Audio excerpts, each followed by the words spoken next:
Hello, my name is Morgan, and today we're going to talk about the AP Calculus BC, Lesson 1, Limits and Continuity.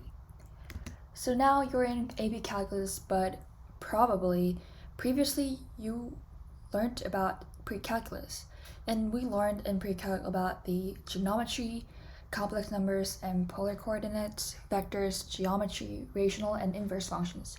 Of course, this is general things that we learn in pre-calculus, so you might be familiar to it, but also unfamiliar to it, but it's totally fine. It doesn't need to be a master of these concepts, and you can still learn AP Calculus. So now, you're in AP Calculus, and today we are going to look over the concept called finite and infinite limits, and continuity and discontinuity. So first is convergence of function. Let's say there's a function y equals f of x, and here the definition of convergence of function in this case is if a function value f of x approaches to the constant b as x approaches to a, the function f of x converges to the b. So this statement can be denoted as limit x goes to the a and f of x equals to the b. And b here is a limit value. So if you want to declare that the function converges, you need to look at the left limit value and right limit value. So if those are equal each other, that means the function converges. If there's convergence of function, there must be a divergence of function too. So the next one is divergence of function. If a function f of x doesn't converge, we call that f of x diverges. If the left and right limit values are different, the limit value does not exist. So let's look at the example number 1. So the function is 1 plus e to the power of 1 over x, and we have a limit value that x goes to the 0. So we denoted that the limit function is if the limit x goes to the 0, 1 plus e to the power of 1 over x is something, right? But this does not exist. Why? Because we can compare the left limit value and the right limit value. When you find it, the left one is 1 and the right one is infinity. Of course, 1 does not equal to infinity. So we call that this function the 1 plus e to the power of 1 over x. In this function, when the x goes to 0, the limit does not exist. If you're kind of confused, you can refer to the example number 2. It's more straightforward. So you can refer to the right below corner of the slide. You can see the graph of it. So let's find the left limit value of 2 in this function. It's 2, right? But the right limit value of this function of 2 is 3. So 2 does not equal to 3, which means that this function diverges. Next is finally the finite and infinite limit. Let's just say the general form of limit function is if the limit x goes to the c, f of x equals to the L. So just before getting into the finite limit or infinite limit, let's think about the definition of finite value and infinite value. We call it finite value when it has like a certain value of number. Like it can be integer or even some other numbers. But we call it infinite when there's not a specific number. So it can be infinity. So it's kind of abstract concept, right? It's same as here. So the finite limit is when the c here is a certain constant. But infinite limit c is plus or negative infinity. So how do we deal with those limit functions or values? So dealing with finite limits, it's kind of simple. There are 3 main ways. The key of these methods are canceling the vector to make the denominator 0. So there are 3 ways. First is factorization, second rationalization, third is trigonometric function. So first is factorization. This is kind of easy. So let's look at the example in the right half column of the slide. So in this example, that limit x goes to 2 and the function is x squared minus 4 over 2 minus 2, x minus 2. You're good at factorization, right? So you can factorize the numerator and you can find that x squared minus 4 equals to x minus 2 times x plus 2. And you can actually factorize the x minus 2 both in the numerator and denominator. So the final function will be, limit function will be limit, if the limit x goes to 2, x of x plus 2. So if you put 2 in x, you can find 4. It's easy, right? So second one is rationalization. This is also easy. We learned in pre-calc or someone learned in algebra. I don't mind, but in this case, you multiply the both numerator and denominator by square root x plus 1 plus 1. So if you both multiply numerator and denominator, you can find that the final limit function is, if the limit x goes to the 0, square root of x plus 1 plus 1 will be 2. The third one is trigonometric function. So this is this can be kind of confused if you are kind of weak at trigonometry, and it's totally fine. It's kind of not a major part of this unit, so you don't really need to know, but just in case, just know that if there's sine, cosine, or tangent, just think about the adding up or multiplying the value of it. So it's not that important, so just skim through it, so it's fine. The second is dealing with the infinite limit. To deal with the infinite limit, you need to actually compare the rate at which the numerator and the denominators increase. So you're actually comparing the speed of increase. So if the limit x goes to plus or negative infinite of f of x over g of x, this equals to 0 if the g of x increases quicker than f of x. So you can understand that if the denominator is like 1,000 million billion, but the numerator is only 1, it's like 0.000 something, and we call it almost near to 0, so we can say it's 0. Second one, the same limit function equals to constant value. This happens when the f of x and the g of x increases at the same rate.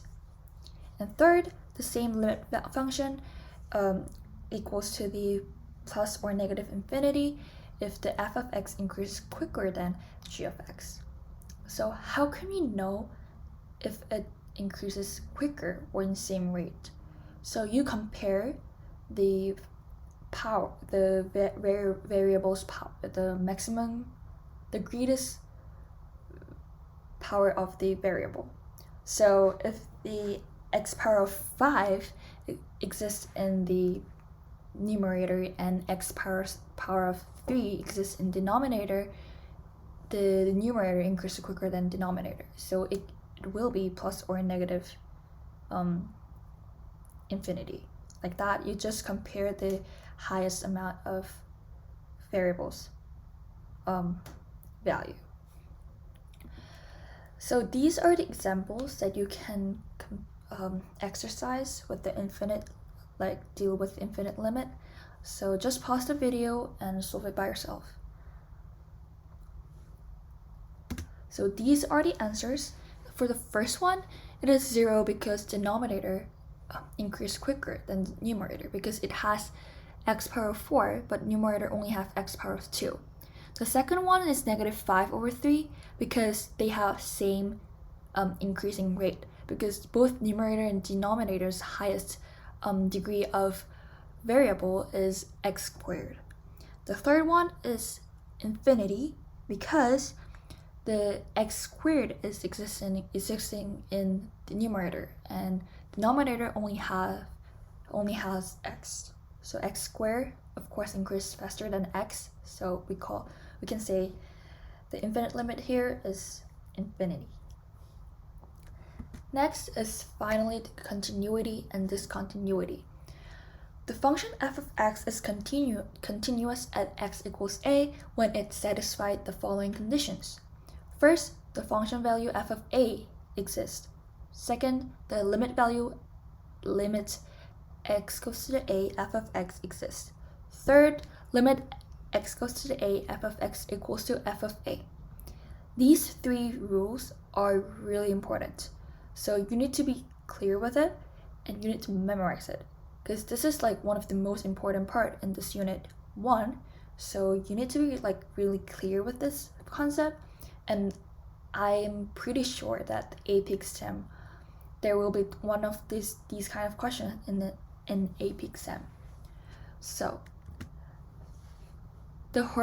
next is horizontal asymptote and vertical asymptote.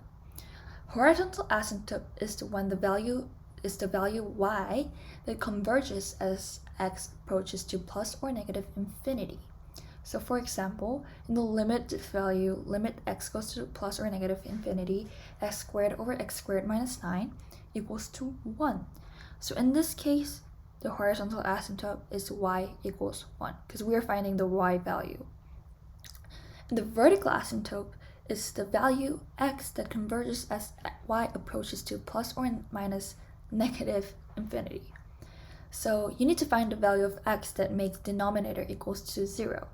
So if the function is same as the previous one, x squared over x squared minus 9, you can find the x value that makes the y approaches to infinity. So in this case, the vertical asymptote can be plus or negative 3. Next is discontinuity. There are 3 main types of discontinuity. The first one is removable discontinuity. The function doesn't have a value at x equals a. So in this case, the function doesn't have value at x equals 0. Even though it has a value, it does not matches on the line, the linear function, so we call it removable discontinuity. Second one is jump discontinuity. It means that the left and right limits of the function differs at x equals a. So in this case, the left limit of the 0 is 0, but the right limit of 0 is 1. So in the 0 does not equal to 1, and it is different, so we call it jump discontinuity. It's just a definition of it, so I hope you just memorize it, because yeah, it's just a definition or rules. The last one is infinite discontinuity. As you can find in the naming thing, it goes to infinite, so there's no continuity. There isn't a continuity. It is discontinuous. So the function diverges to plus or negative infinity as x approaches to a. So in this example, both the y value when at 0 approaches to the plus infinity, like positive infinity, but it can be like the right limit can be positive infinity, but like left value can be negative infinity. So this is just one case of infinite discontinuity. So you just can make a mind that there will be a lot of types of infinite discontinuities. So those 3 discontinuities are really important too. So I hope that you memorize it, and there will be a question that asking you about like types of discontinuities. Definitely. So these are the last example about the discontinuities. So just pause the video again and solve it by yourself. It is a multiple choice question, so it's gonna be it can be quite difficult, but it's gonna be straightforward. So C is the answer, which is saying that f has a horizontal asymptote at y equals 1. So it is the same example as I showed it before, so you can refer to the previous slide. But A is wrong because it is not continuous, because there is a vertical asymptote that goes to infinity at plus or negative 3. And as I said just now, the vertical asymptote is at plus or negative 3. And f exists for all values of does not exist for all values of x, because of course there is a vertical asymptote and horizontal asymptote too. That means it's discontinuous, right? And lastly, f does not have a removable discontinuity at x equals -3 because it has an infinite discontinuity, not a removable discontinuity. So these are the all concepts that I prepared for you for this lesson, and I hope you got some knowledge or new concept from this video. And I hope you see you in the next session. Thank you.